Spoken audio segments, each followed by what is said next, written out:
विष्णु जी आपने बिल्कुल सही कहा, पॉजिटिव वे में बिल्कुल सही कहा। जो भी अर्जुन की, जैसे अर्जुन ने मछली की आंख का लक्ष्य दिया था, उस तरह काम रघुवीर कहत सब कोई, जोरदार तालियों से स्वागत करूंगा।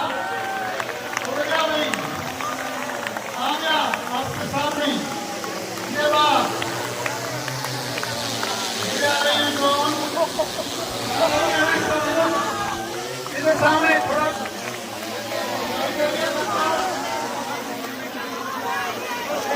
जोरदार तालियों से स्वागत।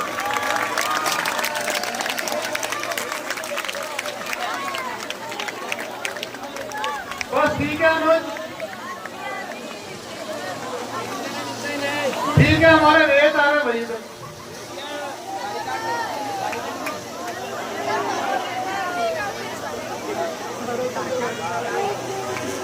बहुत बढ़िया। भारत माता की, भारत माता की। विद्यालय में उपस्थित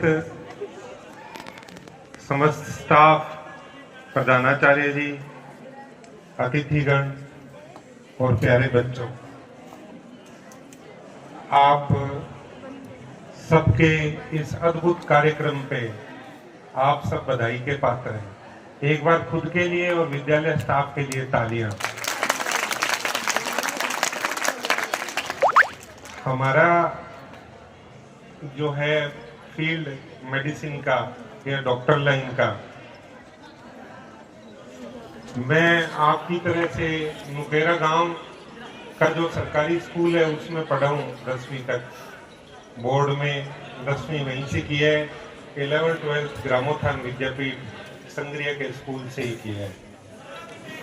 तो जब मैं 9वीं क्लास में था तो गुरमीत सिंह जी गुरुजी एक यहाँ कंपटीशन कराते थे साइंस का, तो आसपास के गांव के स्कूल के बच्चों को बुलाते थे और साइंस का कंपटीशन करते थे।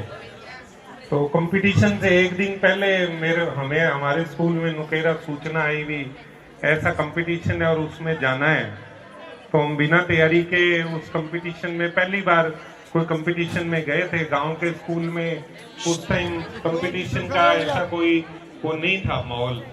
तो गुरुजी ने जो कंपटीशन कराया उसमें हम आए, उसमें मैं इंडिविजुअल एग्जाम में दिमाग में यही आना चाहिए कि मेरे ये कार्य करने से मेरे माँ बाप के ऊपर क्या असर पड़ेगा, क्या वो सीना चौड़ा करके गांव में घूम सकते हैं क्या कि मेरे बेटे बेटी ने ये काम किया है, या उनका सर शर्म से झुक जाएगा। क्योंकि सोशल मीडिया के टाइम में ये चीज पे आपको ध्यान देना बहुत जरूरी है कि हम क्या स्टेप क्या काम करने जा रहे हैं। कोई भी आप फील्ड चुनने जा रहे हो, आप अगर खिलाड़ी हो 8 घंटा खेल पे लगाओ, आप 4 घंटा खेलो, 4 घंटा वर्कअप करो, सुबह 4 बजे उठो, 8 बजे तक आप वर्कअप करो, बॉडी को उसके लिए तैयार करो। फिर जो स्पेशल खेल है शाम को 4 घंटे उस खेल की टेक्निक सीखो। आपको मेडल जीतने से कोई नहीं रोक सकता।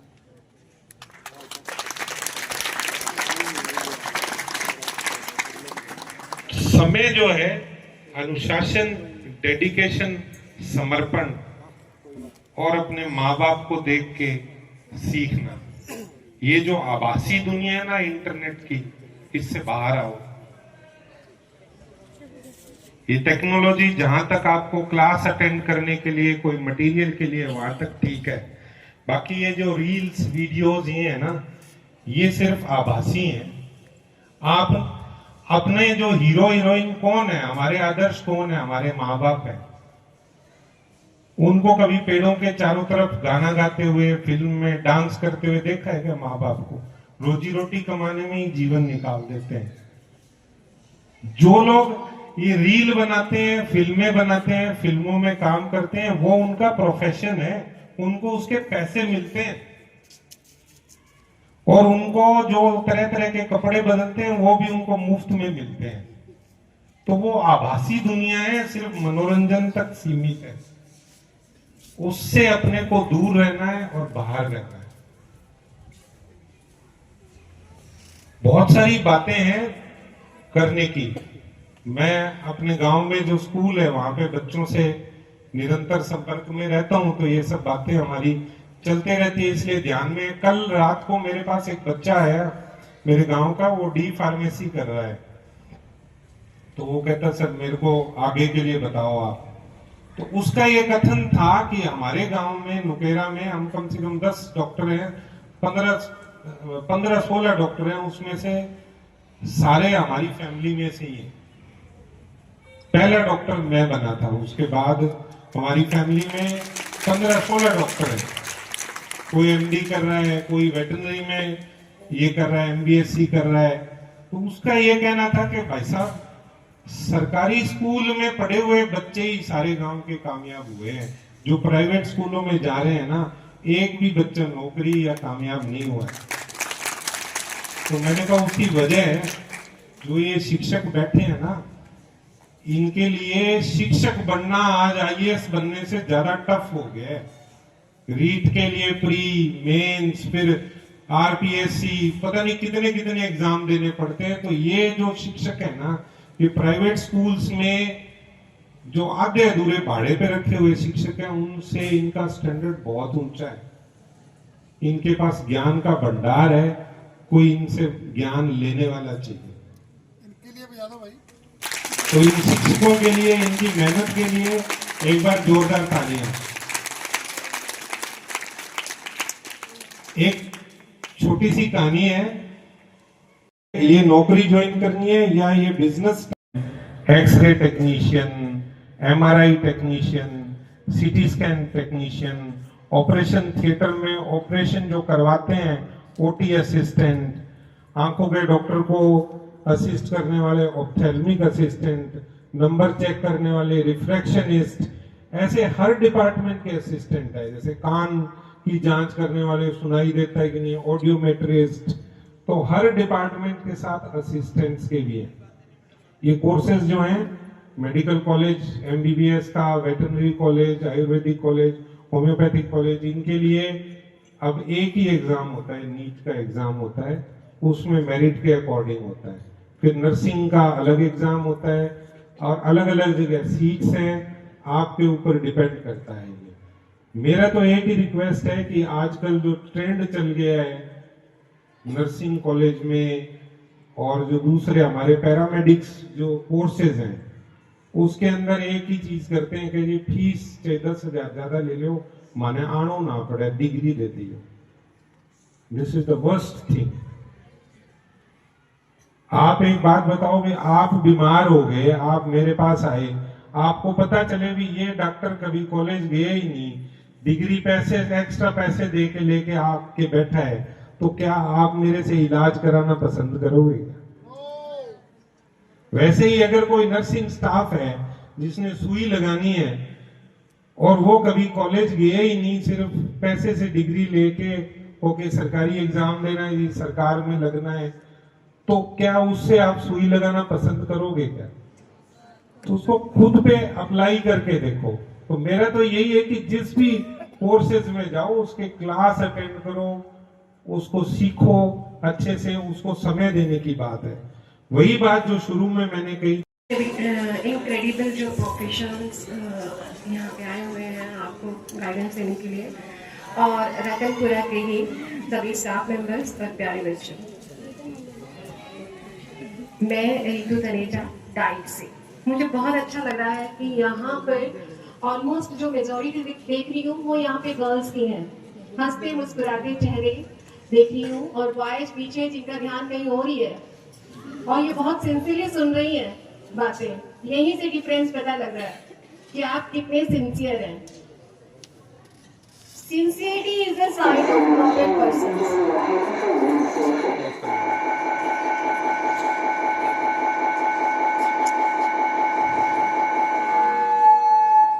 Is the sign of noble persons, जो ईमानदारी है। सीरियस मत रहिए बट सिंसियर रहिए। कोई भी काम किसी भी, जैसे कि अभी यहाँ हमारे बीच डॉक्टर सर बैठे थे, उनकी जो बातें हम सुन रहे थे वो मतलब बिल्कुल मैं उनसे 100% एग्री करती हूँ बातों से, कि हम जो भी काम कर रहे हैं वो सिंसियर होके करें। कोई भी काम जो है, कोई भी काम, मैं सामने देख रही हूँ कि हमारे सामने मैसन्स हैं, मिस्त्री काम कर रहे हैं, मजदूर काम कर रहे हैं। कोई भी काम छोटा या बड़ा नहीं होता। हमें किसी भी मजदूरी में कोई भी काम करना पड़ सकता है। अगर हम फाइनेंशियली स्ट्रांग नहीं हैं और समय एक सा भी नहीं रहता है, अप्स एंड डाउन्स हमारी लाइफ में आते रहते हैं, तो कोई काम छोटा या बड़ा तो नहीं होता।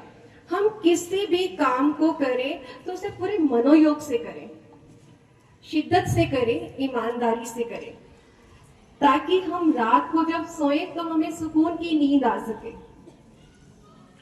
और ये जो गवर्नमेंट ने आज करियर मेला का दिन ऑर्गेनाइज किया है, ये ओपन करता है हमारे लिए डोर्स, जॉब्स के, आपको गाइडेंस के, हमारे पैशंस के, हमारे सपनों को दिखाता है एक राह कि यहाँ पे हमारे सामने बहुत सारे प्रोफेशंस बैठे हुए हैं और जो स्किल्ड हैं, जो एक्सपर्ट हैं, जो आपको यहाँ गाइडेंस देने आए हैं। तो सबसे पहले अपने सपनों को तय करें कि आप करना क्या चाहते हैं। जरूरी नहीं है कि हम सभी डॉक्टर बने, हम सभी इंजीनियर बने, हम कोई ये 2-4 ही हमारे पास रास्ते नहीं है, बहुत सारे हैं।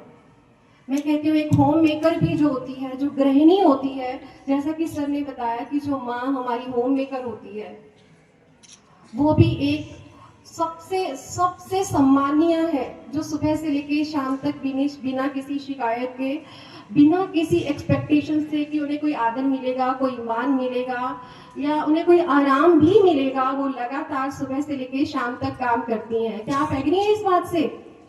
क्या आप एग्री हैं इस बात से? और दूसरा मैं ये बात कहना चाहूंगी कि अगर आप कुछ करना चाहते हैं तो सारी बाधाएं अपने आप से दूर हो जाती हैं। उसका एक छोटा सा एग्जांपल मैं देना चाहती हूँ। मैं 2005 से जॉब गई हूँ, गवर्नमेंट जॉब में, और चूंकि मैं जब छोटी थी, और ये मैं कहने के लिए कह नहीं रही हूँ यहाँ बात, ये मैंने फेस की है अपनी पूरी लाइफ में, कि मैं जब छोटी थी तो मुझसे कोई पूछता था, मेरे मामा टीचर थे, आप रिटायर हो चुके हैं, तो मुझसे आप जहाँ कंफर्टेबल हो वहाँ बोलें।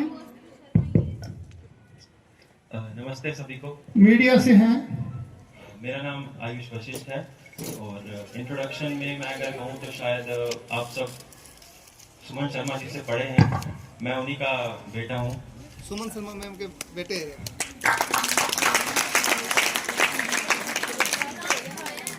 सबसे पहले तो मैं ये कह देता हूँ कि यहाँ पे जितने भी टीचर्स हैं या एक्सपीरियंस लोग हैं, उन सबके सामने मैं बहुत ही इनएक्सपीरियंस हूँ, तो मैं सोचता नहीं हूँ कि मैं यहाँ पे डिजर्व भी करता हूँ बोलना, क्योंकि राहुल सर हैं, इन्होंने मुझे स्कूल में पढ़ाया हुआ है। प्रिंसिपल सर हैं, ये मेरे फादर के चाइल्डहुड फ्रेंड रहे हैं, तो I really don't think I deserve this, but आपने मौका दिया है सर, इसलिए मैं अपना पूरा प्रयास करूंगा। हेलो, बच्चे बड़े हो गए। हाँ, तो मैं शुरुआत इससे करना चाहूंगा कि मेरी एजुकेशन क्या रही है। तो बैचलर्स में मैंने नॉर्मल बीए की थी, जिसमें मेरे पास मैथमेटिक्स थी, बिकॉज मेरे पापा की इच्छा थी कि मैं मैथ्स पढूं, और उसके साथ मेरी इच्छा थी कि मैं लिटरेचर पढूं, इंग्लिश लिटरेचर, क्योंकि मेरा इंग्लिश लिटरेचर में काफी इंटरेस्ट था। तो जिस कॉलेज में मैं था, तो उस कॉलेज में इन दो कॉम्बिनेशन के साथ सिर्फ एक ही सब्जेक्ट मिल रहा था, वो था इकोनॉमिक्स। तो मेरे को इकोनॉमिक्स भी पढ़नी पड़ी, मतलब मेरा उसमें इंटरेस्ट नहीं था, पर मैंने पढ़ा, लेकिन अब वो मेरे काम भी आती है। इकोनॉमिक्स हर किसी के काम आती है। तो इसी बात में मेरे पापा कहते होते हैं कि आप कुछ भी पढ़ते हैं वो कभी वेस्ट नहीं होता है। आप कुछ भी पढ़िए, आप ABCD भी पढ़ के आए हैं, हमें अब लगता है कि वो बहुत छोटी सी चीज थी, लेकिन वो आपको आज भी हेल्प कर रही है। तो इसलिए पढ़ाई जो है किसी भी तरह की हो, चाहे आपने किसी बुक का एक पेज भी पढ़ा हो, वो भी आपको कभी ना कभी जरूर काम देगा। तो पढ़ाई के लिए आप हमेशा तत्पर रहें, आप पढ़ते रहें। और दूसरी जो मेरी मास्टर्स हुई है, वो मैंने जर्नलिज्म में की है, जिसको हम हिंदी में पत्रकारिता बोलते हैं। वो मेरी central university of Punjab Bathinda से हुई है। ज्यादातर यूनिवर्सिटीज जर्नलिज्म के लिए प्राइवेट यूनिवर्सिटीज को प्रेफर करते हैं बच्चे, क्योंकि वहाँ पे एक्सपोजर ज्यादा होता है, कंपनीज ज्यादा आती हैं, बड़ी बड़ी कंपनीज आती हैं। बट मैंने गवर्नमेंट यूनिवर्सिटी में अप्लाई किया, वहां से मेरा करियर पाथ खुला कि मुझे सबसे पहले मौका मिला एक इंग्लिश न्यूज़पेपर में काम करने का, जो है जिसका नाम है द ट्रिब्यून, वो चंडीगढ़ में है। वहां पे मैं एज एन एडिटर था 1 साल के लिए। उसके बाद वहां ऐसा हुआ कि वहां जो दिनचर्या रहती थी, तो वो काम शुरू होता था शाम को 6 बजे, और 6 बजे शुरू होके रात को 2-2:30 बजे तक हम लोग फ्री होते थे, क्योंकि हम न्यूज़पेपर्स पब्लिश करते थे। न्यूज़पेपर रात को पब्लिश होता है, तभी आप तक सुबह पहुंच पाता है। तो उस वजह से मेरा जो है दिनचर्या बिगड़ गई और मेरे स्वास्थ्य ने मेरा साथ नहीं दिया उस प्रोफेशन, उस ऑफिस में कंटिन्यू करने के लिए। तो मैंने अपने आप से ये कहा कि जो भी मुझे पहली अपॉर्चुनिटी मिलेगी जिसमें मैं घर बैठे काम कर सकता हूँ, जिसको आजकल वर्क फ्रॉम होम कहते हैं, काफी कन्वीनियंट ऑप्शन है आज के टाइम में, तो मैं उसे ऑप्ट करूंगा। तो जर्नलिज्म में हमारे इंडिया में ज्यादा से ज्यादा आप जानेंगे, तो अगर मैं आपसे पूछना चाहूँ तो आप जर्नलिज्म, पत्रकार को आप कैसे डिफाइन कर सकते हैं? अगर कोई मुझे बता सकता है तो एक पत्रकार होता क्या है, हमारे मतलब डेफिनेशन क्या है, एक पत्रकार करता क्या है, कोई भी बता दे, मतलब छोटी सी है, ज्यादा लंबी चौड़ी डेफिनेशन नहीं है। एक मैसेज को मास ऑडियंस तक पहुंचाने वाला। बेसिक साइंस में सर ने कहा वो बिल्कुल सही है कि एक मैसेज को मास ऑडियंस तक पहुंचाना होता है, लेकिन हम अगर टाइप्स की बात करें, पत्रकार किस किस तरह के होते हैं, तो बहुत ही बड़ा, मैं कहूँगा समुद्र है, एक सी है, जो कि आप अपॉर्चुनिटीज एक्सप्लोर कर सकते हैं। तो मैं उस पर बाद में आऊँगा, पहले मैं बताता हूँ कि मैं जो अब कर रहा हूँ उस तक मैं कैसे पहुँचा। तो मैंने बोला कि जो मेरे को वर्क फ्रॉम अपॉर्चुनिटी मिलेगी पहली, वो मैं कर लूंगा, मैं वेट नहीं करूंगा, क्योंकि मेरा स्वास्थ्य मेरा साथ नहीं दे रहा था। तो उसके बाद एक कंपनी है स्पोर्ट्स कीड़ा, जो कि एक वेबसाइट है जो हर तरह के स्पोर्ट्स को कवर करती है। उसमें मुझे टेनिस की न्यूज लिखने के लिए एज ए राइटर रोल मिला, जो कि अगर देखा जाए तो इंडिया में हमारे यहाँ क्रिकेट से ज्यादा अच्छा तो कुछ हम मानते नहीं है। सब क्रिकेट खेलना पसंद करते हैं, देखना पसंद करते हैं, बट मैं थोड़ा बहुत टेनिस शुरू से देखता आया हूँ, तो मैंने उसमें अपनी रुचि थी मेरी थोड़ी बहुत, तो मैंने उस ऑप्शन को स्वीकार किया और मैं घर आ गया। घर आने के बाद मैंने साल भर उस कंपनी में काम किया। फिर मेरे पास एक अपॉर्चुनिटी आई कि एक फ्रांस की सेम ही फील्ड में टेनिस न्यूज राइटिंग कंपनी थी, जिसका नाम है टेनिस मेजर्स। वो पेरिस में बेस्ड है, पर वहां जाना नहीं पड़ता है, काम घर पे बैठ के लैपटॉप पे होता है। तो उनके साथ मुझे 5 महीने हो गए हैं, तो मैं अब उनके साथ काम कर रहा हूँ और स्पोर्ट्स कीड़ा के साथ भी काम कर रहा हूँ। मैं 2 कंपनीज में काम कर रहा हूँ। इसी से निकलता एक पॉइंट है कि जो मेरी फील्ड है उसमें, आप जो जर्नलिज्म की फील्ड है उसमें आपको ये नहीं है कि आपको एक ही कंपनी के साथ रहना है, या आपको एक ही इंसान के लिए काम करना है, या आपको एक ही मालिक के लिए काम करना है। आप जिस मर्जी कंपनी में चाहे जा सकते हैं, जिस मर्जी फील्ड में लिख सकते हैं। मेरे साथ कुछ ऐसे लोग हैं जो एक तरफ तो टेनिस को लिखते हैं, दूसरी तरफ वो फुटबॉल पे लिख रहे हैं, वो क्रिकेट पे लिख रहे हैं। तो आपकी रुचि पे डिपेंड करता है, आपकी कैपेसिटी पे डिपेंड करता है कि आप कहाँ कितना एफर्ट कर सकते हैं और कितना अपने आप को प्रोडक्टिव बना सकते हैं। इस एफर्ट से जो दूसरी बात मैं आपको बताना चाहता हूँ कि जर्नलिज्म एक ऐसी फील्ड है जिसमें आप, मतलब मैं बोल रहा हूँ ये बात, जिसमें आप ये नहीं कह सकते कि आज मेरा मन नहीं है, आज मैं थोड़ा सा कम काम कर लेता हूँ, कल मैं देखूंगा इसको। क्योंकि जर्नलिज्म में अगर आपसे एक गलती हुई है तो वो कल आपके न्यूज़पेपर में आ जाएगी। अगर आपने नरेंद्र मोदी को नरेंद्र मीदो लिख दिया, MIDO लिख दिया, तो वो तो कल के न्यूज़पेपर में छप जाएगा और सब उसको पढ़ेंगे। फिर आप तक बात आएगी कि ये लाइन लिखी किसने थी। तो इस प्रकार अगर आप इस फील्ड में हर एक मिनट, हर एक सेकंड अगर आप सावधान नहीं है, तो आप गलती करने के बहुत नजदीक हैं और गलती आपसे होकर ही रहेगी। इसलिए अगर किसी को भी इस फील्ड में आना है, तो मैं ये कहूंगा कि ये फील्ड, आपका घुसना आसान है इस फील्ड में, पर आपका सरवाइव करना बहुत मुश्किल। और बस ज्यादा तो सर मैंने प्रिपेयर किया नहीं था, बिकॉज मैं थोड़ा मतलब आज आया भी लेट हो, तो उसके लिए भी मैं सॉरी बोलना चाहूंगा आप लोगों को। अगर आपके मन में कोई सवाल है इस फील्ड से रिलेटेड, या जो भी आप लोग कुछ पूछना चाहते हैं, तो आप पूछ सकते हैं। कुछ बेसिक जो टॉप 5 या 6 फील्ड पत्रकारों के हैं, हाँ जी, वो कौन से हो सकते हैं ऑप्शन, हाँ जी। कि किस टाइप की, जैसे आपने बात की थी, तो कुछ ऐसे टॉप 5 ऑप्शन आप बता दें, जैसे कि इनके मन में कोई इमेज क्रिएट हो। हाँ जी, तो जर्नलिज्म आज के टाइम में सबसे पहले तो ये है कि देखा जाए तो प्रिंट होता है, फिर डिजिटल होता है, डिजिटल नया आया है, और एक ब्रॉडकास्ट होता है। तो प्रिंट में आप देखेंगे तो न्यूज़पेपर्स होते हैं, मैगजीन्स होती हैं, डेली, वीकली, मंथली, जो भी मैगजीन्स होती हैं। न्यूज़पेपर्स जो आप लोग पढ़ते हैं डेली, तो वो प्रिंट के अंदर आते हैं सभी के सभी।